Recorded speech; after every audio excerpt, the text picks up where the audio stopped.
Hello mga loads, magandang gabi. Time check, 9:30. Grabe ang usok dito sa Manitoba.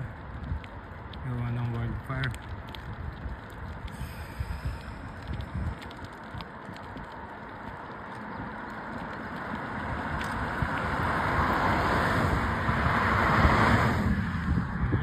Halos din nakita yung kabilang side.